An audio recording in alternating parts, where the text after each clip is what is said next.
let's understand clearly what the standing order is talking about. A member of parliament has only one vote, which is the original vote. No member of parliament has a casting vote. And for the fact that as a speaker you don't have neither the original nor the casting vote, if you ascend to the position as a speaker, the only thing that the standing order should talk about is your original vote, because the casting vote doesn't even come to the picture at all. So he saying, confirming yesterday, that when one of them ascend to the position of a speaker to preside, that person will forfeit his original vote. What did we see yesterday on the floor? He was outside press conference saying that the person has no original vote.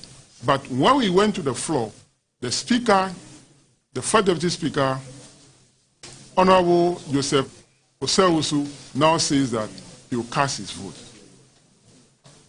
This is what happened. You all saw it, and this is something that we should not encourage as a country.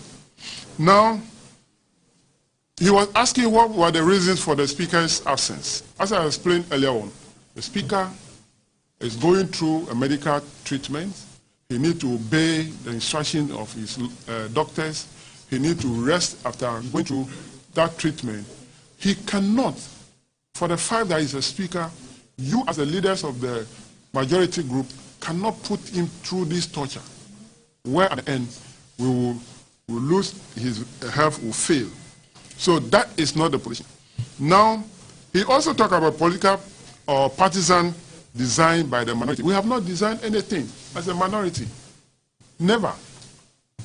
All that we are saying is that we are against the e-levy, and we will vote. We made it known to them. It is not a secret that we are going to vote on the e-levy. It is now left for them to marshal the numbers and for them to defeat us on the e-levy, or we defeat them. So we have never, as a minority group, have any design. Our strategy or our position is that we don't want the e-levy. It is known to them, it is a fact, and we have said all the reasons why we think that the e-levy is something that we should not tolerate. Why are they talking about e-levy? Why are they not talking about going after Ghanaians who earn income through either employment, business, or investment, where they need to pay tax to government? As we speak, about 9 million Ghanaians earn income who must pay direct tax to government. Effectively, it is only 2.4 million Ghanaians who are paying tax now. About 6.8 million Ghanaians are not paying tax, yet they earn income. It is for the Ministry of Finance to go after these people who earn income so that they pay the appropriate tax to government. Why is Ken Oforiatta not choosing to go that way? He wants to sit in the comfort of his office, in the air condition, and tax the lazy way your memo, your momo, your transfer that you made, your bank transfer. For instance, if I take money from my bank account to my mobile money account, I'm taxed. This is not something we should encourage, because taxing money transfer, it is taxing capital, it is taxing income that has already been taxed. If I go to a restaurant to buy anything and I need to pay tax, I need to pay for that I consume. Already there's a VAT component on that. So if I use my mobile money to pay, I am paying tax on tax. That is a simple explanation. So we are calling on them to rather look at how they can ensure that over 6 million Ghanaians who earn income and are not paying tax are rather taxed, rather than going after little money that you and I are transferring to our relatives, to our friends, our parents, in order to survive, taxing that, which is something that will not work well for us. And this mean well for Ghanaians. That is why we always go by what Ghanaians want. If MPP also mean well for Ghanaians, then they should listen to what the Ghanaians are saying, that the momo tax is not a good one, so that they can drop it. So, ladies and gentlemen of the media, we call you this afternoon to clear the air that one, Speaker is showing leadership.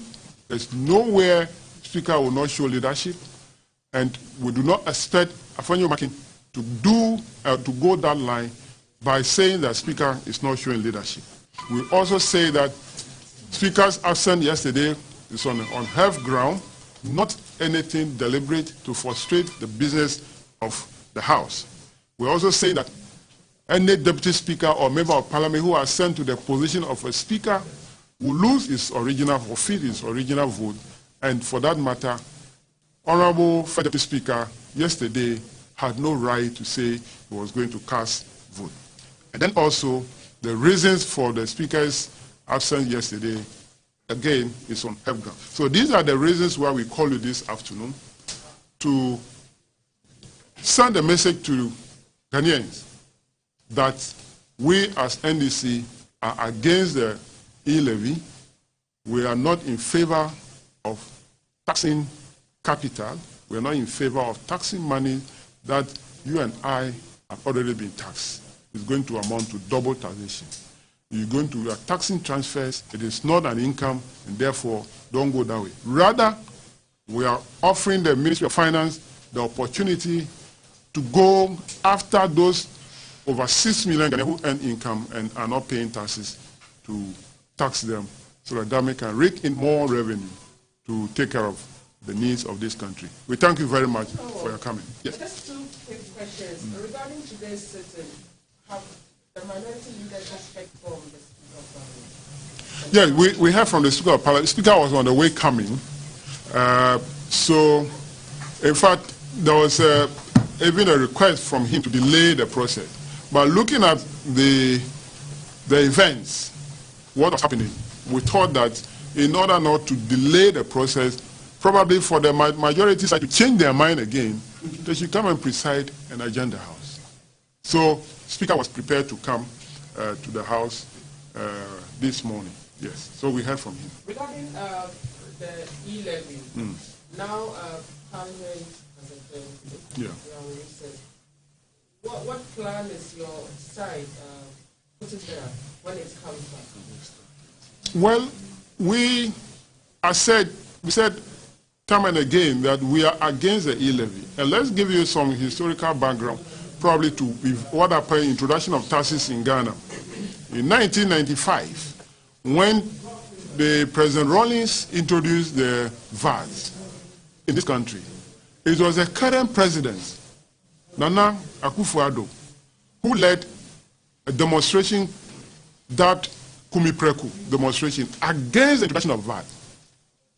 Ghanaians didn't want VAT, so what President Rawlings did was to withdraw the VAT, went for further consultation, reduced the rates, and it was accepted when it was reintroduced. We want this government to listen, especially the president who was the person against introduction of value-added tax. He's now introducing tax, and Ghanaians don't want it. Can he also listen to Ghanaians? Or he has changed from his posture then, when he was leading Ghanaians against the introduction of VAT, now he thinks that he can force e-levy on the truth of Ghanaians. So if it is reintroduced in January, not even introduced because it has not been withdrawn, if no consultation has gone on and it's remained the same, don't expect anything different from the minority. We will still hold our position, opposing it. But if there has been consultation where they also listen to what Ghanaians are saying and make some changes, probably we will look at what changes they are making and we'll take a decision. Now let's talk about what happened yesterday. The speaker, he talked about the fact that his absence was because of health reasons. The report from the finance committee, we're told, was not ready. Even in the plenary, the speaker demanded the production of the report, and he was told it was not ready. Didn't we envisage that because matters dragged at the committee level, they had to vote on clauses and subsequently voting on as to whether it must be taken under a certificate of identity, or was the what actually delayed the production of the report? Or you think it's deliberate that the report was delayed? For me, I would say it's a deliberate from the part of the majority, because they are leaders of government business. We've been holding meetings, even weekends, holidays. I've been the chairman of Finance Committee for 8 years, don't forget, from 2009 to January 2017. And have worked, nothing of this sort ever happened. Now, if Friday, before the House went on adjournment, and the decision was that Monday was going to be made solely for e-levy, and the committee was supposed to meet, why didn't the committee meet on Saturday to work on this, get the report ready, so that the Monday, the 10 a.m. that we have agreed on, by the time the House sits on 10, the report is ready? Why didn't we do that? So it depends on the leadership of the majority side who should take all these decisions. They have not done that. And yet, when we came on Monday, you have to postpone the sitting from 10 to 2. Even at that 2, we did not sit. And you want the speaker who is treating his health to keep long here waiting for all this while. No, it's not good. And eventually, when the House even started, he was prepared. He came to start the sitting. You were introducing different business. You were introducing different business. Simply because you didn't have your numbers. So you were delaying the process to get all your numbers ready before you take a decision. I think that we should be fair to each other.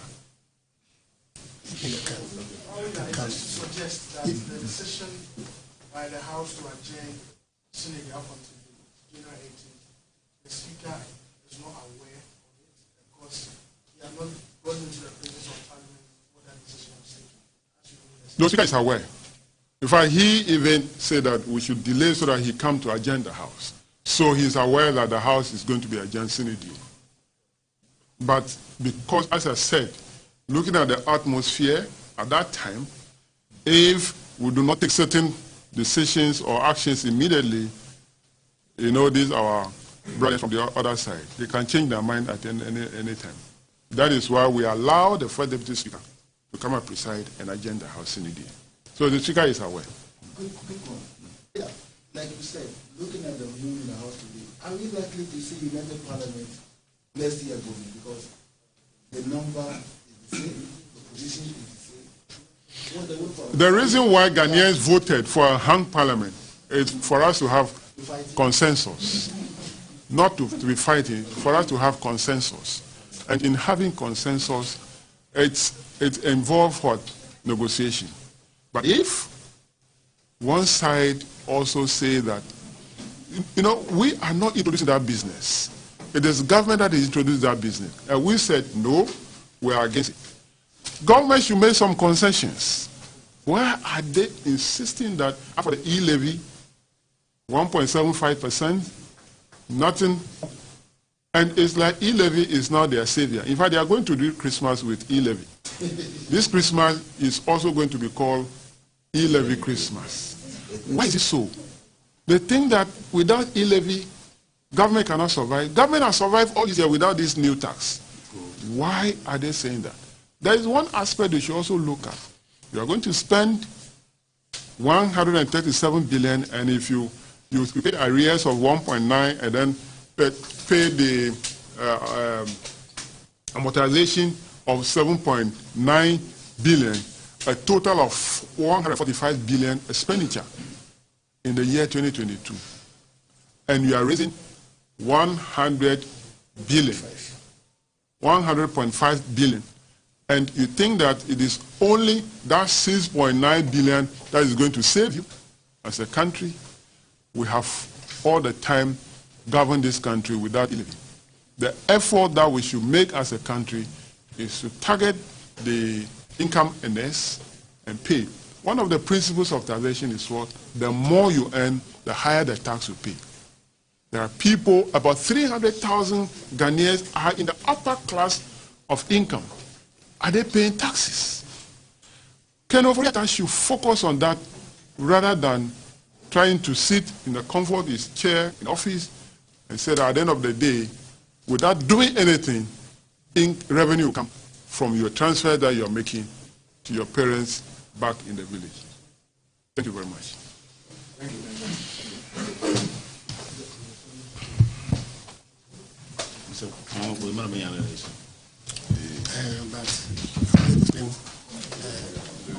aspect of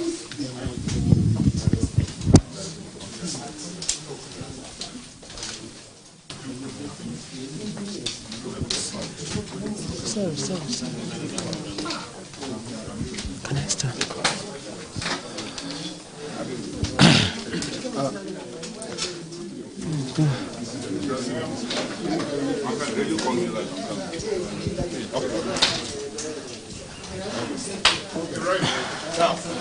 May your life, Pacha. It's obvious that this discussion regarding the e-levy is going to extend for a little while. We've heard the majority side and the minority side. And one thing I picked from both sides is that consensus is very necessary. Further deliberations between the two sides is very, very relevant. If you heard what the majority leader said earlier on, he did intimate that his side is going to find a way to engage in further discussions with the minority side. And if you just heard what the deputy minority leader, Mr. Klucha Veji, said, that they are hoping that the majority side will engage in further consultations and discussions with their side. They are ready to pick the e-levy. They are ready to consider it again if the majority makes some changes to the levy. For now, it looks like the discussions continue. It looks like there need to be further consultations between the two groups. And I'm sure if it happens by the 18th of January or even before then, the House may reconvene to consider the e-levy for its passage. From Parliament, Humu Abdullah, GBC News.